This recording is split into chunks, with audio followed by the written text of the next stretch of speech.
നമ്മൾ വാഹനങ്ങളിൽ മൈലേജ് കുറയാനായിട്ട് കാരണമാകുന്ന പ്രധാനപ്പെട്ട 5 കാരണങ്ങളെ കുറിച്ചിട്ടാണ് ഇന്ന് നമ്മൾ പറയുന്നത്. അതിൽ പ്രധാനമായും കൃത്യമായ ഇടവേളകളിൽ നമ്മൾ വാഹനം സർവീസ് ചെയ്യുക എന്നുള്ളതാണ്. കൃത്യമായ ഇടവേളകളിൽ വാഹനം സർവീസ് ചെയ്യാതെ വരുമ്പോൾ സ്വാഭാവികമായിട്ടും മൈലേജിൽ ഒരുപാട് വ്യത്യാസങ്ങൾ വരും. രണ്ടാമതായിട്ട് അമിതമായ വേഗത നമ്മൾ ഒഴിവാക്കുക എന്നുള്ളതാണ്. അമിതമായ വേഗത മൈലേജ് കുറയ്ക്കുന്നതിനോടൊപ്പം തന്നെ വാഹനത്തിൻ്റെ പ്രവർത്തനത്തെ കാര്യമായി ബാധിക്കുക തന്നെ ചെയ്യും. മൂന്നാമതായിട്ട് നമ്മൾ ശ്രദ്ധിക്കേണ്ടത് ടയർ പ്രഷർ കൃത്യമായി നിലനിർത്തുക എന്നുള്ളതാണ്.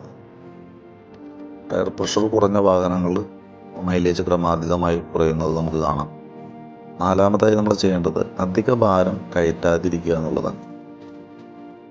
അഞ്ചാമതായിട്ട് നമ്മൾ ശ്രദ്ധിക്കേണ്ട കാര്യങ്ങൾ നമ്മുടെ ഡ്രൈവിംഗ് ശൈലിയാണ്. നമ്മൾ ഉപയോഗിക്കുന്ന ഉപയോഗ രീതി, നമ്മൾ ഉപയോഗിക്കുന്ന റോഡുകളുടെ അവസ്ഥ, കയറ്റവും ഇറക്കവും ഉള്ള ഭാഗങ്ങൾ, ഇതെല്ലാം കൃത്യമായിട്ട് തന്നെ മെയിൻറ്റെയിൻ ചെയ്താൽ നമുക്ക് വാഹനത്തിൻ്റെ മൈലേജ് പരമാവധി ഉപയോഗിക്കാനായിട്ട് സാധിക്കും. കൂടുതലായിട്ട് നമുക്ക് ഇതിനെ പറ്റിയിട്ടുള്ള ടിപ്സുകളും ട്രിക്കുകളും അറിയാനായിട്ട് നമ്മുടെ വാട്സപ്പ് ചാനലിൽ അംഗമാകുക, ജോയിൻ ചെയ്യുക.